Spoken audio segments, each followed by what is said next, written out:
Bundelkhand news 24। तो Bundelkhand news 24 की ओर से एक series real life heroes of Bundelkhand series शुरू की गई है। इस सीरीज के अंतर्गत आपको बुंदेलखंड की ऐसी हस्तियों से रूबरू कराएंगे जो निस्वार्थ जनमानस की सेवा कर रहे हैं और लोगों को आगे बढ़ा रहे हैं। ये रियल लाइफ हीरो अक्सर मीडिया कवरेज से गायब रहते हैं, पर अपने काम को निस्वार्थ और ईमानदारी से करके इस समाज को लाभान्वित कर रहे हैं। बुंदेलखंड न्यूज 24 ऐसे सभी समाज सेवियों को नमन करता है और आपके आसपास भी कोई अगर रियल लाइफ हीरो उपस्थित है तो कमेंट बॉक्स में हमें कमेंट करके जरूर बताइएगा। Real life heroes of Bundelkhand series के इस क्रम में बुंदेलखंड न्यूज 24 की टीम एक ऐसे प्राइवेट शिक्षक के घर पहुंची जो पॉलिटेक्निक क्लासेस के नाम से बच्चों को ट्यूशन पढ़ाते हैं। यह व्यक्ति महत्वपूर्ण है इसलिए क्योंकि बहुत मामूली फीस लेकर बच्चों की तैयारी कराते हैं और बहुत सारे बच्चे जो गरीब हैं उन्हें निःशुल्क पढ़ाते हैं। इनके द्वारा पढ़ाए गए हजारों विद्यार्थी सरकारी विभागों में इंजीनियर बन चुके हैं। आइए देखते हैं हमारी संवाददाता चंचल राय और रवि प्रजापति की मनीष सर से हुई बातचीत के कुछ खास अंश। नमस्कार, मैं चंचल राय। आज हमारी बुंदेलखंड न्यूज 24 की टीम मिस्टर मनीष राजा से मिलने आए हैं। उनसे जानेंगे कि आज वो जो इतनी बड़ी पोस्ट पर हैं उसके पीछे क्या क्या वजहें हैं, इवन उनने क्या क्या संघर्ष किए हैं अपनी लाइफ में इतनी बड़ी पोस्ट पर पहुंचने के लिए।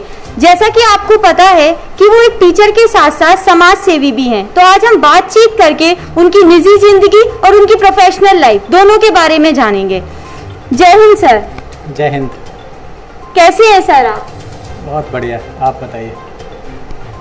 सर, जैसे कि सब जानते हैं कि आप एक टीचर भी हैं और एक समाज सेवी भी हैं, तो आप हमें बताएंगे कि एक समाज सेवी के नाते आपके क्या क्या काम आज तक आपने जनता तक पहुंचाए हैं? सबसे पहले तो मैं बुंदेलखंड न्यूज़ 24 का धन्यवाद देना चाहूँगा जो आपने मुझे इंटरव्यू के लिए चुना है। और आज से लगभग 20-25 साल पहले जब मैंने स्टार्ट किया था तो झांसी में पॉलिटेक्निक का ये हाल था कि लोग मुझसे पूछते थे कि आप कौन सी क्लास को पढ़ाते हैं। लोग जानते भी नहीं थे पॉलिटेक्निक होता क्या है। और आज की स्थिति ये हो गई है कि आज 9th क्लास का स्टूडेंट्स भी बहुत अच्छी तरह से जानता है कि उसको अगर गवर्नमेंट जॉब में जाना है तो सबसे आसान रास्ता ITI या पॉलिटेक्निक है। तो ऐसे में गरीब बच्चे आते हैं जो मेरे पास में जिनको फीस अफोर्ड नहीं कर पाते हैं, तो ऐसे में उनकी कहीं पढ़ाई ना रुक जाए उनकी मदद करके मैंने कोशिश की है कि उनका भविष्य एक अच्छा बन सके। सर, आप हमें ये बताएंगे कि आपको किन किन सब्जेक्ट्स में इंटरेस्ट है? मेरे को तो शुरू से बचपन से मैथ्स में इंटरेस्ट रहा है। इसके अलावा फिजिक्स और केमिस्ट्री भी मुझे उतनी ही अच्छी लगती है जितना कि मैथ्स में इंटरेस्ट है। जैसा कि आप भी जानते हैं कि जिस पदवी पे आज आप हैं इस पे पहुंचने के लिए बहुत संघर्ष चाहिए पड़ता है, तो आपने अपनी लाइफ में क्या क्या संघर्ष किए हैं?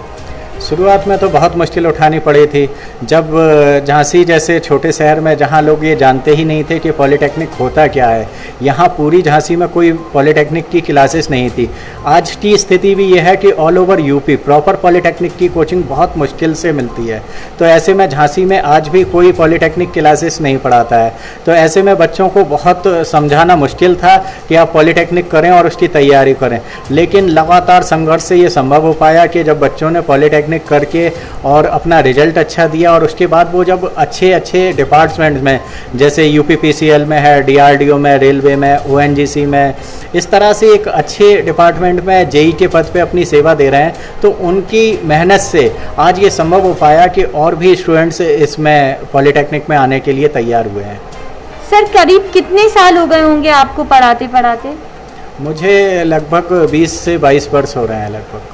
आपके पढ़ाए हुए स्टूडेंट्स की जॉब्स भी लगी हैं, तो ऐसे कौन कौन से स्टूडेंट्स हैं और कौन कौन सी पोस्ट पर हैं आज? ऑलमोस्ट सभी JEE के पद पे जाते हैं जो पॉलिटेक्निक करके जाते हैं, और ये अलग अलग डिपार्टमेंट में है। जैसा कि मैंने बताया मोस्टली तो रेलवे में है, UPPCL में है, DRDO में, DMRC, ONGC, सेल में, CPWD में, जल निगम में, बहुत अच्छे डिपार्टमेंट में जॉब कर रहे हैं। नमस्कार साथियों, मैं पूजा वर्तमान में परमाणु ऊर्जा विभाग RR कैट इंदौर में वैज्ञानिक सहायक के पद पर 2015 से कार्यरत हूँ। डिप्लोमा एंट्रेंस की तैयारी मैंने मनीष सर के मार्गदर्शन में पूर्ण की और मेधावी छात्रों को मेरा सुझाव है कि वह मनीष सर के मार्गदर्शन में अपने डिप्लोमा एंट्रेंस की तैयारी कर। वहीं अब हम आपसे कुछ जानेंगे कि समाज सेवा में, जैसे कि जाना है हमने कि आप लोगों तक फ्री एजुकेशन, बिजली के भी और नल और रोडें सुधरवाने का काम, ये सब आप बिना किसी डोनेशन के निस्वार्थ सेवा करते हैं। तो ऐसी इंस्पिरेशन आपको कहाँ से मिली ये सब करने की? मैं तो सिर्फ बच्चों को पढ़ा के और उनका भविष्य बना रहा था। फिर मेरे परम मित्र हैं डॉक्टर फिरोज़ खान, उनसे मिलने के बाद मुझे ये भावना और ये सेवा भावना जागृत हुई है। जो डॉक्टर फिरोज़ खान जो हैं, जो बुंदेलखंड प्राइवेट टीचर्स एसोसिएशन के अध्यक्ष हैं और मेरा भारत सेवा मिशन के द्वारा गरीब असहाय लोगों की मदद करते हैं। बस उनके द्वारा मुझे भी थोड़ी सी सेवा करने का अवसर मिल जाता है। हमने सुना है जो बुंदेलखंड प्राइवेट एसोसिएशन है उस पर आपकी कोई पदवी भी है, कौन सी पदवी है? Thanks to Bundelkhand private teacher association जिन्होंने मुझे उपाध्यक्ष के लिए चुना है। और बुंदेलखंड प्राइवेट टीचर एसोसिएशन के माध्यम से हम शिक्षकों के सम्मान की लड़ाई लड़ रहे हैं और हमेशा लड़ते रहेंगे। हमने सुना है आप कई बच्चों को फ्री एजुकेशन भी देते हैं, जो कि बहुत बड़ी चीज है आज के टाइम पे। कोई भी टीचर बिना पैसों के नहीं पढ़ाता, वहीं आप गुप्त में बिना किसी को बताए इतनी बड़ी समाज सेवा कर रहे हैं। आप इस बारे में हमें क्या बताएंगे? मेरा मानना है कि बच्चों की शिक्षा से बढ़ के और उनके भविष्य से बड़ा कोई चीज़ नहीं होती है। और मुझे मानना ये है कि समाज जब तक शिक्षित नहीं होगा तब तक हमारे देश का विकास नहीं होगा। तो मुझे ऐसा लगता है कि कहीं पैसे की कमी के कारण किसी बच्चे की पढ़ाई ना रुक जाए, और ऐसे में बहुत ज़रूरी है कि बच्चों की, जो बच्चे फीस देने में असमर्थ हैं, नहीं दे पाते हैं, तो उनको फ्री पढ़ाया। और आज देखता हूँ कि वो अच्छी अच्छी जॉब में है। जब बच्चा आता है मेरे पास में कि सर मेरी जॉब लग गई है, तो उनके चेहरे की खुशी देख के सारी फीस सब वसूल हो जाती है। हेलो एवरीवन, मेरा नाम विजय साहू है।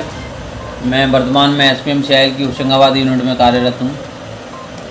मैंने 3 वर्षीय डिप्लोमा पूर्ण किया है, जो कि राजकीय पॉलिटेक्निक झांसी से कंप्लीट किया, और जिसकी तैयारी के लिए मैं श्री मनीष राजा सर के यहाँ गया, जिन्होंने एंट्रेंस एग्ज़ाम की बहुत अच्छी तैयारी करवाई।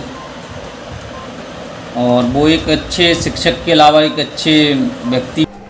कोरोना में जैसा कि आप भी जानते हैं कि बहुत बुरा हाल रहा, तो ऐसे में आपने कैसे अपनी सेवाएं समाज के लोगों तक पहुंचाई? कोरोना में स्कूल बंद होने के कारण सबसे ज़्यादा नुकसान बच्चों का हुआ है। और मेरा आपके चैनल के माध्यम से सरकार से ये आग्रह है कि सरकार को, जहां बच्चों की जान के अलावा उनका भविष्य भी उनके हाथ में है, सरकार को ये करना चाहिए कि जितनी जल्दी हो सके स्कूल खोलने के लिए इजाज़त दे दी चाहिए। क्योंकि कोरोना की सभी गाइडलाइंस का पालन करते हुए 50% छात्रों के साथ हफ्ते में 3 दिन तो स्कूल खोले जा सकते हैं। क्योंकि कहीं ऐसा ना हो कि बंद घरों में बच्चे मेंटली डिसऑर्डर्ड या डिप्रेशन का शिकार ना हो जाएं। मेरा मानना यह है कि बच्चों के लिए स्कूल जाना भी उतना ही ज़रूरी है जितना कि उनका खाना पीना और खेलना। आप अपने पढ़ाने की कुछ टिप्स हमारे दर्शकों के साथ शेयर करना चाहेंगे? मेरा पढ़ाने का सीधा ये होता है कि मैं बच्चों को कभी मार पीट के नहीं पढ़ाता हूँ। मेरा मतलब ये होता है कि मेरे पास जो स्टूडेंट्स आते हैं वो मन से पढ़ें। मेरा मानना यह है कि अगर बच्चा बोझ समझ के या अपने दबाव में पढ़ेगा तो वो कभी लाइफ में आगे अच्छा नहीं कर सकता है।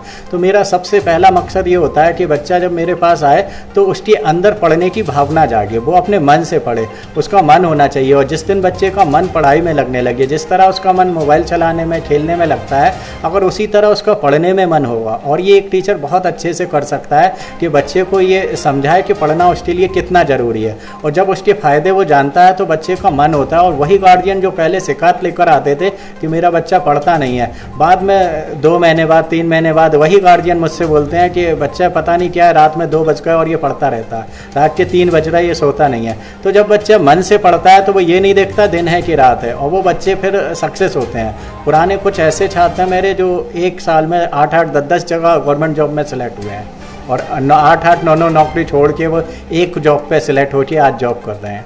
तो ये फ़ायदा मिलता है बच्चों को जब वो मन से पढ़ते हैं। माई सेल्फ आशीष साहू, मैं टेक्नीशियन हूँ इंडियन रेलवे में।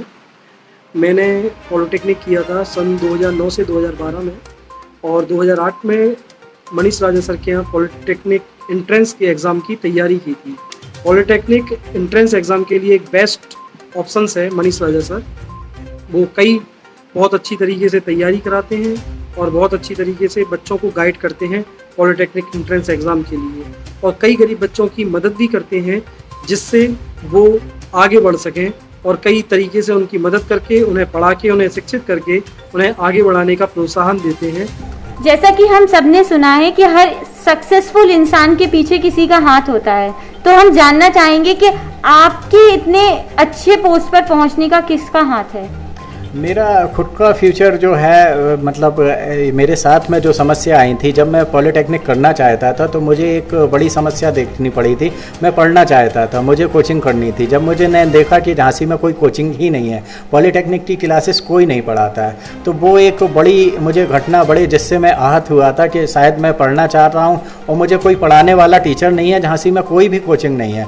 वहीं से मैंने सोच लिया था कि आगे चल के मैं पॉलिटेक्निक की कोचिंग ज़रूर पढ़ाऊँगा, ताकि कल को जो मेरे साथ हुआ है वो और स्टूडेंट्स के साथ ना हो। जो स्टूडेंट्स जो पढ़ना चाहते हैं और पॉलिटेक्निक में अपना कैरियर बनाना चाहते हैं, कम से कम उन्हें पढ़ाई तो मिल सके। आपकी फैमिली में आपको सबसे ज़्यादा सपोर्ट किसने किया यहाँ तक पहुँचने के लिए? मेरी फैमिली में मेरी मदर हैं, जो मेरी गॉडफादर भी हैं। मुझे सबसे ज़्यादा सपोर्ट उन्हीं से मिला है। बचपन से आज तक मेरी पढ़ाई के पीछे सबसे बड़ा हाथ मेरी माँ का है। जैसे कि जब आप पढ़ाकर और खुद पढ़कर बहुत ज़्यादा टायर्ड हो जाते होंगे, तो उसके बाद आप अपना इंटरेस्ट किस में देखते हैं, मतलब अपने माइंड को फ्री करने के लिए? मुझे किताबें पढ़ना बहुत अच्छा लगता है। जब बहुत ज़्यादा थकान होती है तब मैं अपना इंटरेस्ट के हिसाब से मैगज़ीन वगैरह बुक्स पढ़ता हूँ और उससे मुझे बहुत आराम मिलता है। ऐसा कोई मैसेज जो आप हमारे बुंदेलखंड न्यूज़ 24 के चैनल से बुंदेलखंड के लोगों तक पहुंचाना चाहते हैं? मेरा अपने सभी स्टूडेंट से ये कहना है कि अगर वो चाहें तो 4-5 साल मेहनत करके अपना भविष्य बना सकते हैं और अपने लाइफ के आने वाले 40-50 साल आराम से बिता सकते हैं, या फिर वो 4-5 साल आराम करके अपने 40-50 साल मजदूरी करके बिताएं। अब ये फैसला उनका है कि उनको क्या करना है। जैसा कि आपने देखा कि आज हम पॉलिटेक्निक के डायरेक्टर मनीष राजा सर से मिले। हमने ये देखा कि उनकी लाइफ कितनी इंटरेस्टिंग है। वो ना कि सिर्फ अपनी लाइफ बल्कि दूसरे बच्चों को भी बहुत अच्छी लाइफ दे रहे हैं। हम उनसे खुद बहुत इंस्पायर्ड हुए हैं। ऐसे में मैं उन्हें शुक्रिया अदा करना चाहती हूँ कि उन्होंने हमें अपना कीमती वक्त दिया। शुक्रिया सर। धन्यवाद।